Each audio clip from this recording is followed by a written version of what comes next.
Welcome to the Today Show. I'm so happy to be interviewing you and learning what you have learned about your author, which is Avi. I'm really excited about this because I don't know a whole lot about Avi, so I'm looking forward to learning from you. Okay? So my first question has to do with what does Avi do to connect with the audience? And I'm thinking a little bit about, like, Patricia Palaco writes about her family and in her books, and then others make that connection with their families as well. What about Avi? Well, he really connects to the story from his setting of his home in his life. Because, I'll give you an example. He lives in Elk Valley, put that in the secret school. There's a little mouse in his house. He got that from Poppy, so he can't learn from that. And so he just uses things that he knows about from his life to put in his books. And when he uses his background knowledges to make his own book, like he used Poppy when he, just like David said, he uses Poppy and Ragweed to come up with the whole book of Poppy, and with his mostly of his background knowledge, he created a whole series of Poppy books. That's pretty amazing. What do you think? I think that he uses the world around him, and like he in one of the books, or I clicked it on the website, it said that his sons got ideas into music, and his sister Things get like music and then they get his words and then they get Like for example, if you see like airplane flying, you could just think of a song for something like for airplane flying, but about airplanes and what sound it makes, and turn it into music or turn it into books or anything you want.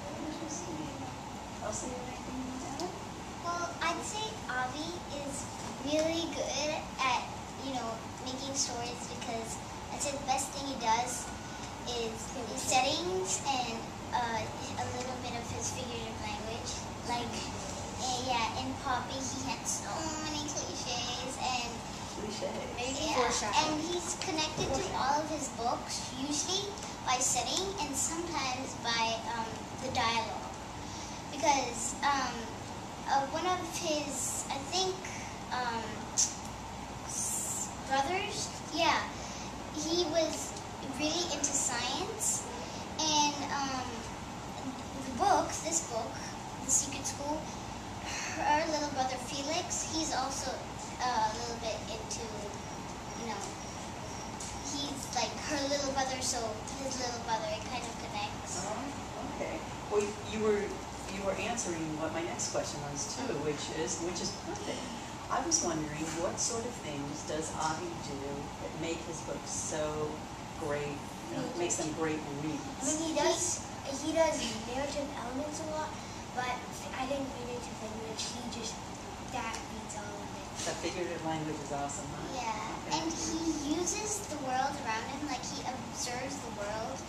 And I had a connection to that because when we were doing our writing, Miss Hamlin, when we were doing our realistic fictions, she gave us a strategy about how you can, one of your fiction stories can be about, like, one of my observed ideas was I saw a woman in a crate, a bed made out of crates, and I wrote about that. So, and he's doing the same thing. Taking then the idea from real life and turning it into a fiction story. Yeah, and he uses a lot of figurative language and narrative elements, and I think that's what makes his stories the best. Because one of his figurative language that he does really well is colloquialism and Tell me a little bit about that. Well, colloquialism, it's like, how some people, they have different accents, like David has an American accent, somebody can have a British accent, someone can have a Texas accent. Like me having a Thailand accent, everyone has their own accent, just like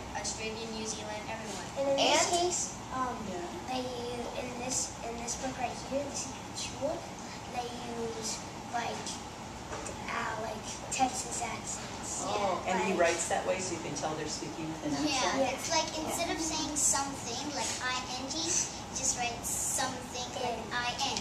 Something. Okay, I get it. And colloquialism doesn't really, well, it's not only your accent, it's also what you say. Mm. Like, if you're in Australia, you might hear a lot of people say mate or something. Good day, mate. Mm-hmm. And in the secret school, Ida says mom. Yes. Okay. So it sounds like he uses a lot of interesting craft moves in his books, and you picked up on quite a few. That's awesome. He looks up the name, he says 1991 names for blah blah blah people, and so he gets confused. Okay. So maybe David wouldn't be a 1991 name or something like that. He looks for something. Okay, I'm starting to get it. All right, well, let me ask you this. How many audiobooks have you read? Two. Two, okay. Poppy and the Secret School. So I want you to think about it for a moment. If you were going to recommend to me one of Avi's books, I want you to think about which one you would recommend and give me 2 reasons why you would recommend that book. Well, Thank you.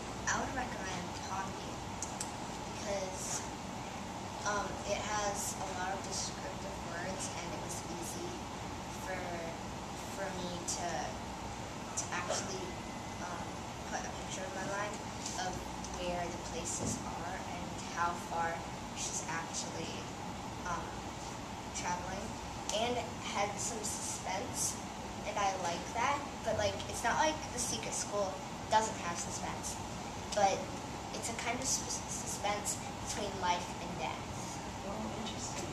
Okay, who else? I do agree, but I don't. That's okay. Everyone has their own opinions. Yeah. What's your opinion, David? I like the secret school a little better because I love the figurative language that he uses, and the setting is one of the best beginnings I've ever read. Really? And I just like the theme of a secret school better than Poppy. Okay. And we don't have to compare them. It's just as, if you were going to It's choose between, one. so Poppy has life and death, and it's about kind of life and death survival, but Secret School has lots of suspense. Okay. What do you think, Elsa? I'd say I agree with all of them, and I'd say both books are amazing, but I have to say that The Secret School is a little bit better than Poppy. To you I do enjoyed have it? a different opinion. Sure. Yeah, because the way in this book, usually authors don't use as good colloquialism as him, and he used it so well. When me and Mike read to chapter 16, I'm like, let's read to chapter 18 and finish the book. And I'm like, no, wait for us. Yeah. So he does something that wants you to read on. Foreshadowing. Yeah, Each foreshadowing. every chapter. So we just read to chapter 18, and now we just say 18 and 3 pages because we don't want to get caught up in Sure, you don't want to be. So he leaves you hanging, and you just want to. Okay. I think And that's a great strategy. I've read quite a few books. Oh, good. Yeah. And I think that he does that in all of his books. Because after 20 pages or so, he really makes you want to read for 2 more hours. Okay. So that's a It's talent. if you're reading at almost at night, your parents think they're sleeping, but actually you're having a flashlight in your hand and reading with your blanket up on your head and reading your eyes closed in the book, and you know what's gonna happen until you finish the last page. Yeah, get it done. Okay, let me ask you this about the characters. And you can think of any book that you've read about a character that you connect with. So think about that. And then if you could just tell me why you connect with that character.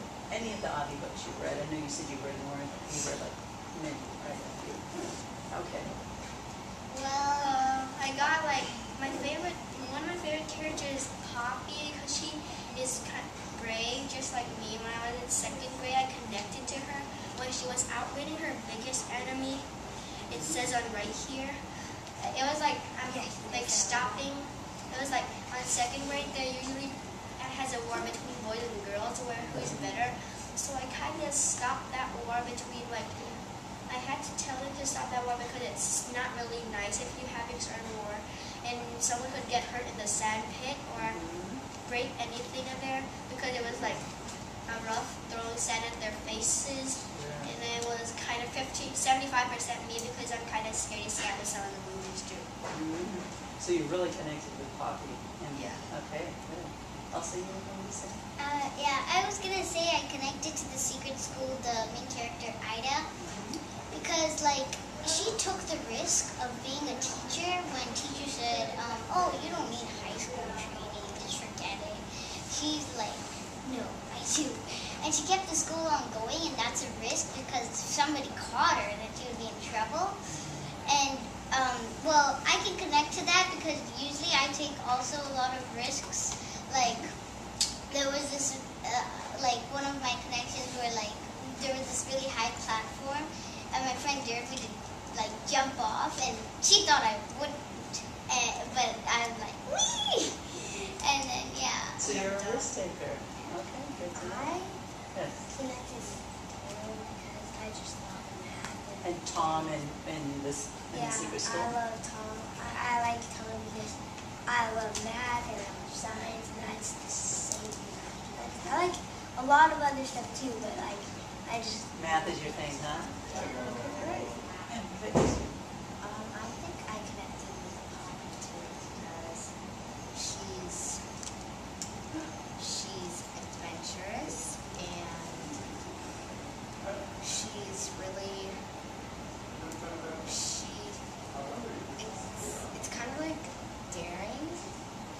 You know that something bad's gonna happen, but you try to make it not happen. And I connect to her also because a lot of people around her, well, not a lot of people, but somebody, in this book, Ragweed died, and I connected to her because a lot of people that are in my family died. Okay. It's She actually part of a marries- life cycle is life. You born up and you die. You have to die. But usually you die because of age, not Something tragic. not something tragic that much. Well, I want to thank you all. It was great to interview you. I can tell you've learned a lot about Avi, and I'm really excited. I'm going to have to go to the pub and check out some Avi. He's my favorite author actually. One of my Okay, favorite novels. so you'll read some more by Avi, do you think, in the future? I already read The Wizard of Oz. It was awesome. Okay. All right. Thank you very much. All right. Thank you. Thank you.